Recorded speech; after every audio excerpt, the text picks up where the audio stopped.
In this video, we will review how to utilize calculated fields and grouping within a query. To add a calculated field, open the query in Design View. Right-click a blank field in the Design Grid and then click on Build. This will open the expression builder, and I recommend using this to minimize typographical errors.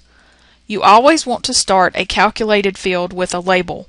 And then you need to put in the fields. This one's very simple. It just uses basic subtraction. We're going to say retail price minus wholesale price. You know, if we were using a lot of functions or other fields or whatever, you can select those down here. For this example, we will simply key it in. We've got retail price. You can see IntelliSense comes up to help you with this. You can press the Tab key to accept that. And then as I said, we want to subtract wholesale price. So again, you just press the Tab key to accept it. And then click OK to return to the Design Grid. Then click Run. Always verify your math. Make sure that it does calculate properly. Now let's take a look at conditional logic.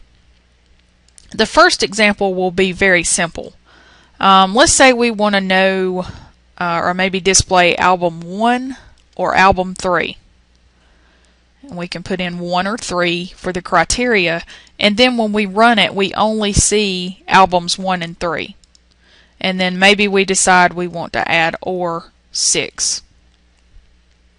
And then when we run it we just see those 3. So that's just a simple example using or. You can use and other operators that we will take a look at momentarily. A more complex example of conditional logic can be seen here with this if statement. And I built this using the expression builder that we just worked with a few moments ago, and for the sake of brevity I'm just going to copy it using Control-C, and I'm going to go over here and paste it into the Design Grid.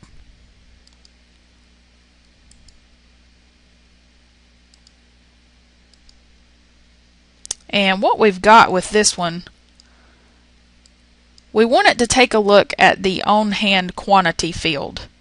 And if it's less than 3, we want to see a notice advising us to reorder.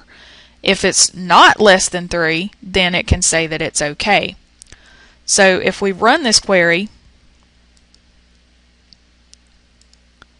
we can take a look at which ones we need to reorder.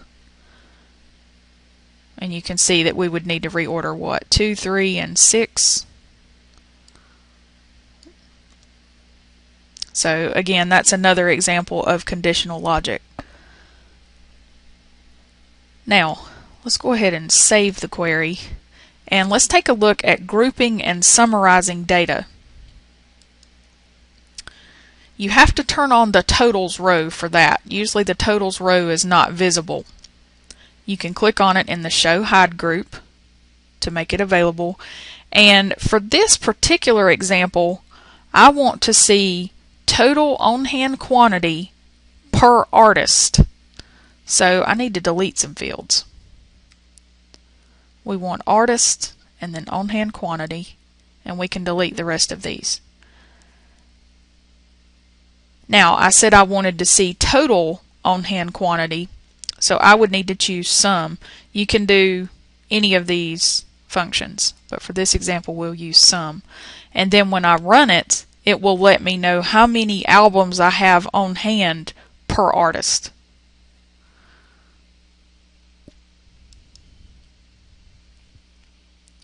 Now, let's close the query and not save it. Go back into it again, and we'll look at comparison operators.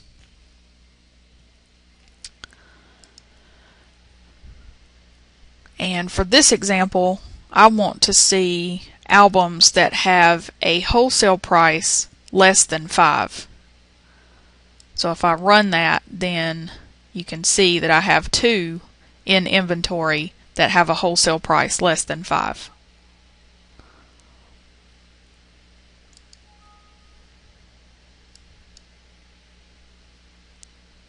And then lastly, we want to look at this website or web page for basic operators.